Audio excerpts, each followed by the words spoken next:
So I know a few days ago I literally did an unboxing review on Adventures Marion here, and well, now I have something else to unbox, and that is the All Engines Go Push Along Janes. So I purchased this off of Amazon 2 days ago. It came fast. And yeah, the reason why I did is because I had said before on how I wanted to get a push along James. And he was on Amazon for a very cheap price, $8. It was cheaper than these two. So yeah, I bought him off of Amazon, and I'm just gonna cut straight to the chase and get him out of the packaging. If I can. On camera. I'm gonna do this. I did it with those two, so I'm gonna do it with James here. Let's do it. There we go.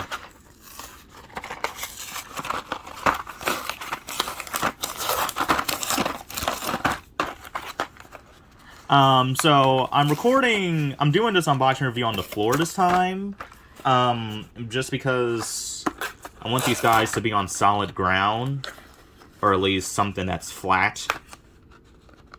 Yeah.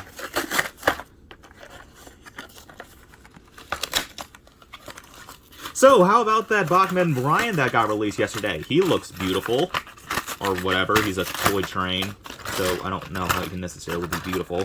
But, anyways, speaking of toy train...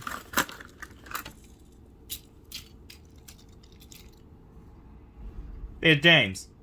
So, here is Push Along James. He looks pretty nice. So, I'm just gonna go over my positives and negatives with this toy, and, did I give these two a rating? I don't know. It varies in my reviews. Like, sometimes I'll give a toy a rating, and other times I don't. I guess it doesn't really matter, because I've seen multiple reviews and, pictures of this thing, so, overall it's a pretty good model. How about I talk about the face, because I have kind of a problem with James's face on this toy, and the same thing also applies for his motorized model. So, James's face. Now, I don't have a problem with his face in the show. It looks fine. I tore it up, but I don't know. Like, his face just looks very off on his merchandise. Like, I think it would have to do with the fact that his cheekbones on his face here, as well as his motorized model, it makes him look kind of fat. No offense, not trying to body shame anyone at all, but they just look too puffy. He also doesn't have a tongue for some reason on neither of his models, despite the fact that on like everyone's promo for Launch Go, their tongues are visible, and yet for James's toy here, it ain't. Now, his eyes, at least for his push-along model, look a little too far apart. It may have to do with the fact that his nose is kind of small. Let me compare it to, like, Percy's. They're the same size, when his nose should be slightly bigger. Yeah, and his eyebrows, they look kind of off as well.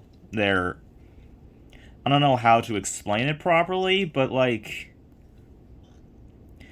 Now, I'm gonna put, like, a picture of James's promo on the screen. So, this is what, James's face looks like in All Engines Go. And this is what his face looks like on a toy. Yeah, so, his face, unfortunately, isn't all that good. But I will give something to the people that manufactured this version, or this model here. The face is at least printed on correctly. Something that I noticed a few hours after I had done my unboxing review on Thompson Percy from June was the fact that their faces were misprinted. Now, Percy's is a little hard. Wait, was his face misprinted?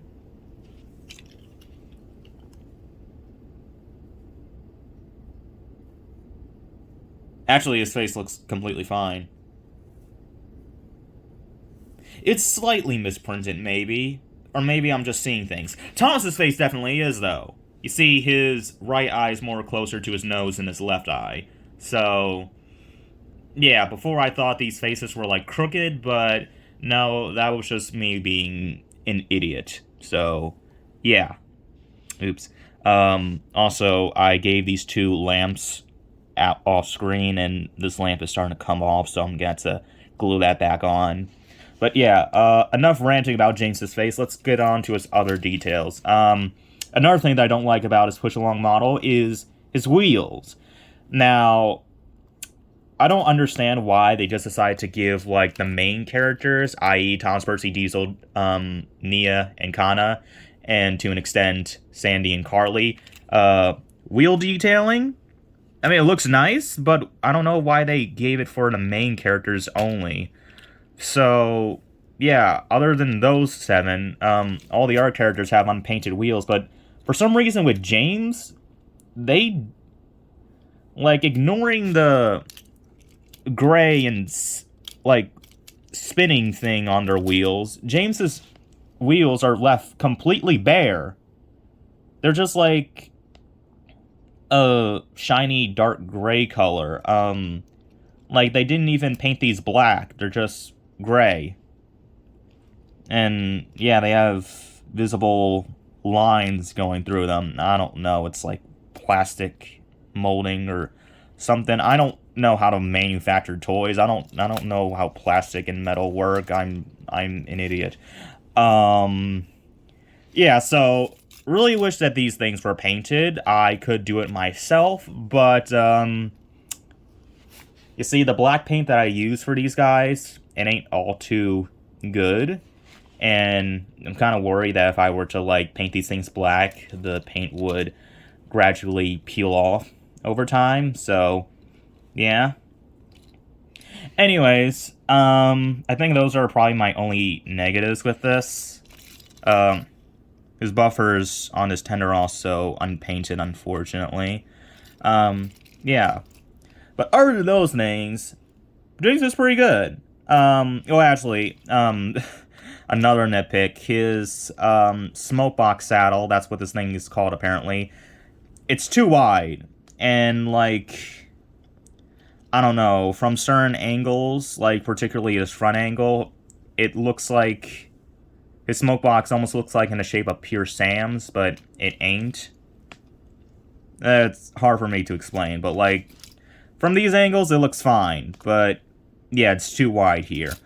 Anyways, on to positives. For once in a long time, James's diecast model actually has all 8 wheels. Now, granted, he's missing his 6-wheel configuration on his tender, which is a shame. It'd be nice if he had 6. But I'm at least glad that he has 8 wheels here, so that's a good thing. His detailing is very nice and accurate.